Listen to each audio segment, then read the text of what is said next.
divine wants to birth through you. And you have to make a choice on whether you're going to allow the divine to birth through you or whether you're going to let your ego continue running the show. The divine feminine lets the divine birth through her, not her ego.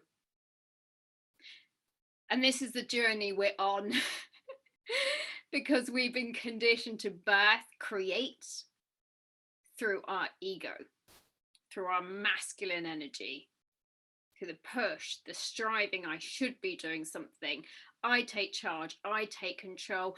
And the divine feminine is completely the opposite. It's surrender, surrender, surrender. So how does the divine birth through you? 1, liberate your mind. If you're not working to free your mind or free yourself from your mind, and I mean completely free yourself from your mind is not there to create initially. Your mind's primary function is survival, and survival only. So it'll do anything to get in your way and stop you from being hurt because it loves you and it's trying to protect you. So 1, liberate yourself from your mind. That's not going to happen overnight. That is going to be a process and a journey as you take your first step forwards. But if you're not meditating, you're not going to get there because then your ego's driving you. It's only meditation where you can truly free yourself from your mind. You must have a daily practice. So again, remember, we meet up on the full moon to do just that, to have a monthly meditation practice together. And we sit in the fire together. Nobody gets out. You have to face your mind. So the divine births through you, firstly, by asking you to surrender your mind. You have to have freedom from your mind. How else does the divine birth through you? Your body. Now, we all understand as women, we give birth through the physical body, but how does the divine birth through you?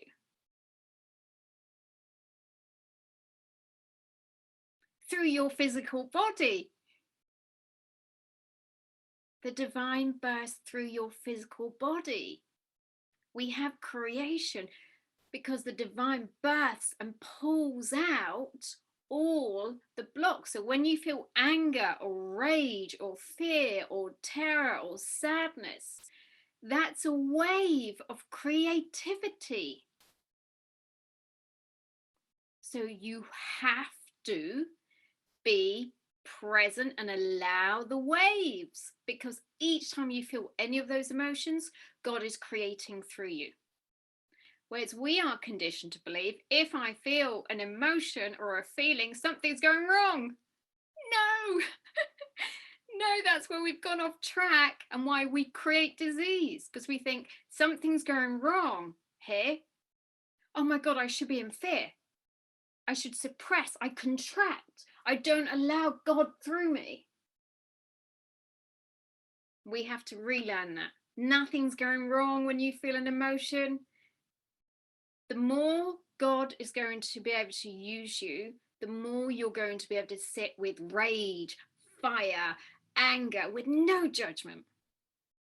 Because if you can let a complete wave move through your physical body, it's a birth. Your cells are birthing. They're breaking open. It's like the water's breaking open. And then you might have floods of tears. It's a birthing.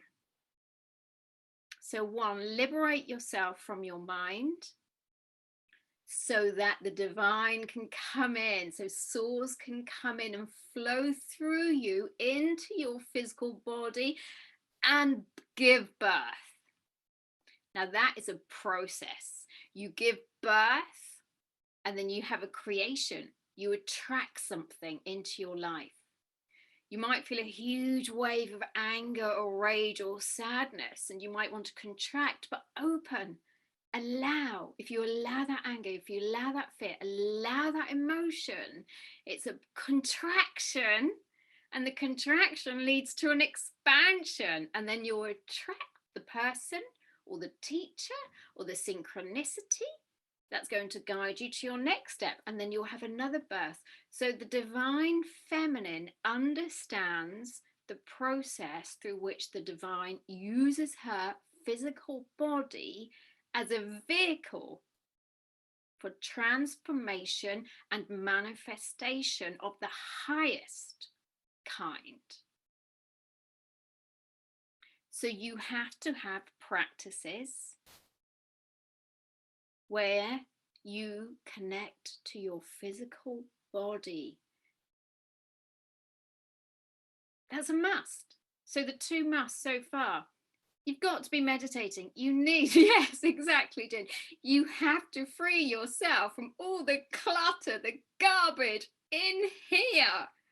Because if you're not freeing yourself, guess what? Each time you read something, watch something, another file,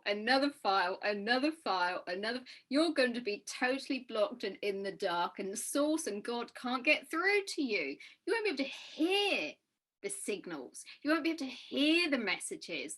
You won't have the intuition in your gut because you haven't settled in your heart. So you have to clear out. You have to clear out from the mind. And that's meditation. So 1, clear the junk from the trunk. Number 2, come into your body and start running from it. So these need practices. So remember, I'm giving you the 7 keys in the Lighthouse monthly. You've got MedYoga. Every month, we're going to do a 2-hour session about being in the body, gentle movement, gentle exercises, gentle flows, chi, prana, life force, how to stay in your physical body and not run for the hills. Each time you're going to crack open because we need you to crack open. This is the time, ladies, to crack open and crack open wide and let the birth through you. It's going to take practice. So this phase is about self-love, self-compassion, going through the darkness, going through the shadow, and trust the process, trust the timing. So we've got mind, we've got body, and you all know what the third one is. We clear out the mind so we can land in the body. Why? So the soul can come into the heart. So we are led by the heart. We cannot be led by the heart if we haven't freed ourselves from the mind and we're not able to rest in our body. And this is the calling for the divine feminine. You must become a heart-powered leader. And we all would all like to say we are heart-powered right now. And I'm sorry to say, you have conditioning from your ancestors who had abuse, rape, trauma. Some of you ancestors were burnt at the stake. Yeah. Yes, you are loving, which is why you're here.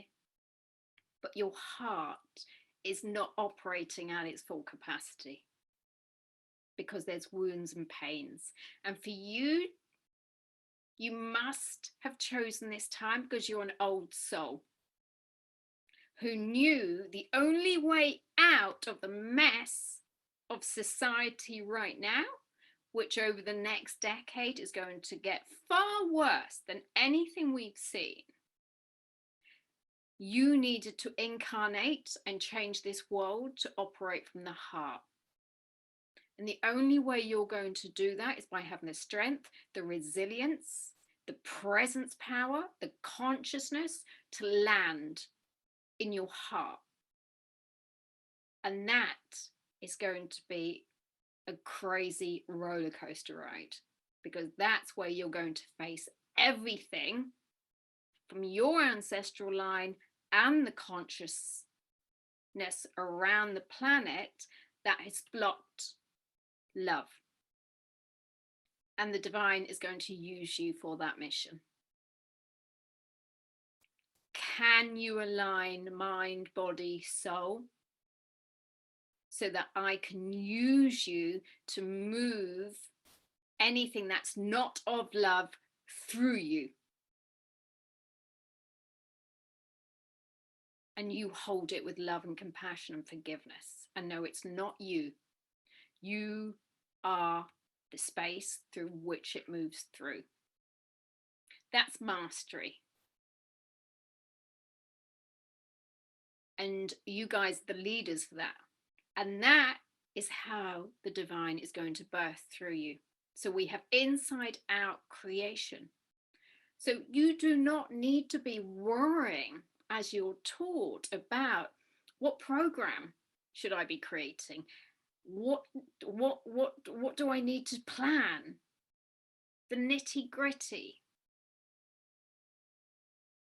The divine has it all planned for you and is trying to go, get out of the way. Just let me in. Just do the work of let me in. Let me in, align. When you're aligned to divine will, boom, boom, boom, boom. Everything starts showing up. And I'm sure you can think of times where you've gone, I've worked really hard at something, but actually the things that were really great and amazing, I had nothing to do with them whatsoever. I was just being, they just showed up. Trust the universe, trust the divine. It's already lined up. Your perfect path, your highest path. Your soul knows, your higher self knows it. And we interfere, we get in the way, go, oh, let me work this out. But who's the one trying to work it out? Your mind. You have to learn to catch the mind. The universe just wants you to skip along, do the clearing, do the work, and it's got it all worked out for you. So this isn't a place where I'm going to give you more. This is a place where I want to create space for you so that you can go into that inner stillness and self-inquiry.